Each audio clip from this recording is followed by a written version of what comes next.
I'm honored to receive this 2008 Helen Keller Prize for Vision and Research.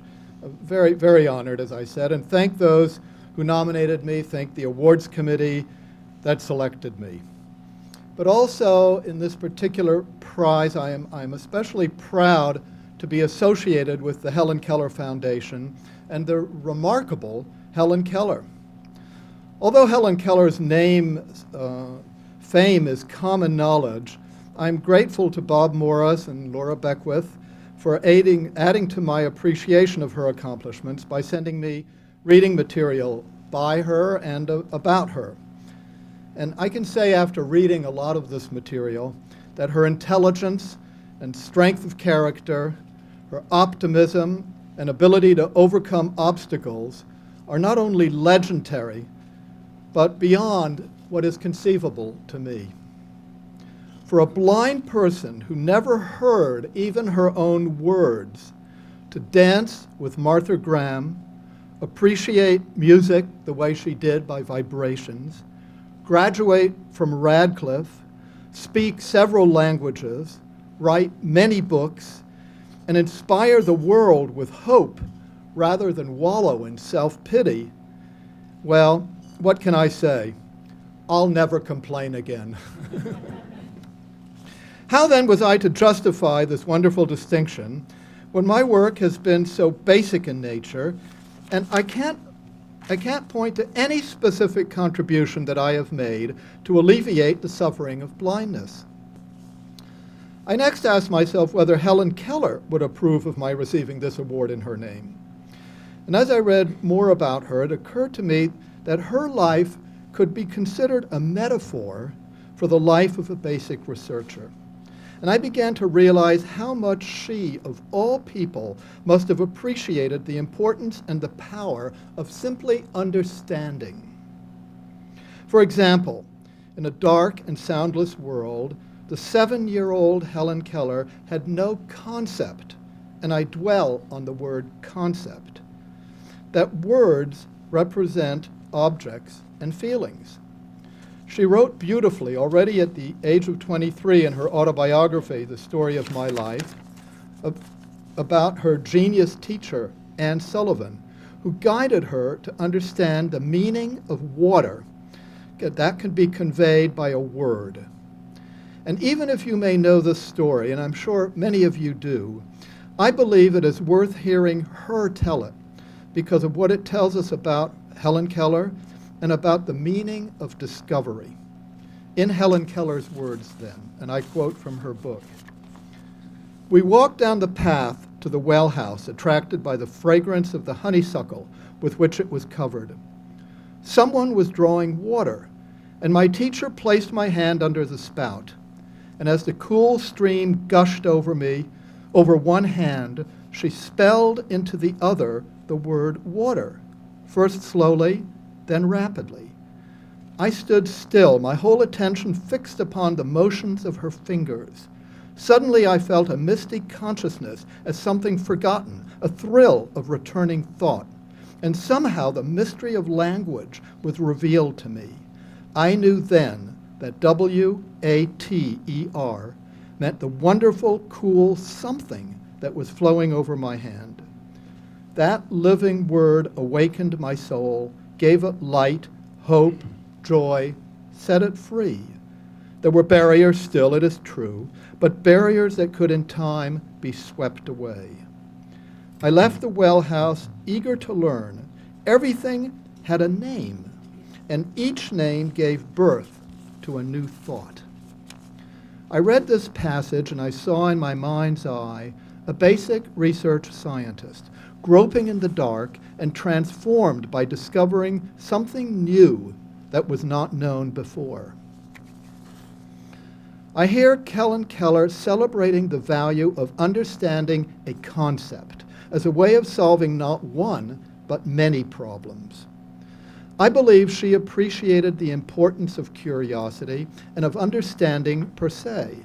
In short, the great value of strictly curiosity-driven basic research. I would like to believe that Helen Keller would not be unhappy that this award be given to a basic scientist who strives for greater understanding and new concepts. I have always been more excited by the question of what is right than what is wrong. What is right, health, and what is wrong, disease, are of course two sides of the same coin. It is difficult, although admittedly not impossible, to treat disease without understanding the basis of health. Antibiotics can be such a situation. It is interesting to note that in her published journal, which Bob Morris kindly sent me as a gift, Helen Keller said that health, like happiness, should be a means of accomplishment and not an end in itself. An interesting thought. Our basic studies on health are a means to understand biology and ultimately to treat disease. Curiosity to understand the diversity of crystallines led us to investigate cellular lenses of many species: mice, turtles, snakes, squids, scallops, even jellyfish. These and other studies in my laboratory established that while adding to a growing number of observations in many laboratories, that different proteins can perform similar functions, and conversely, that the same protein can perform entirely different functions. And we call the notion of different functions performed by the same proteins and the same function performed by different proteins gene sharing. The term gene sharing was chosen instead of protein sharing. And many people have asked me, why don't you call it protein sharing? It's the protein that's having different functions. But I thought gene sharing was better because it draws attention to the gene encoding the protein as the lowest common denominator for the multiple functions. And that turns out to be very important. In my opinion, focus on the gene rather than the protein has broader significance and importantly links protein function to gene expression. So, to recap briefly, initial experiments designed to establish a molecular marker for the differentiation of a chicken lens fiber cell led to the concept of gene sharing. Gene sharing states that proteins have promiscuous functions that can be controlled in part by the regulation of their genes. What are a few of the medical implications that might stem from our basic research? First, there's gene therapy. The development of gene therapy depends on knowledge and control of gene expression. Our work on tissue-specific crystalline gene expression in the lens and cornea now has led to the identification of multiple control elements.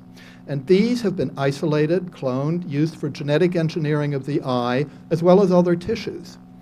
Thus, they have already been useful for genetically modifying mice for experimental purposes. Perhaps, in the future, they will be equally useful to treat disease. The results of our basic research also alert us to the importance of correctly expressing the concentration and tissue location of a protein, since we have learned, I think surprisingly, that the function of a given protein, what it actually does, may differ depending on how intensely and in which tissue that gene is expressed.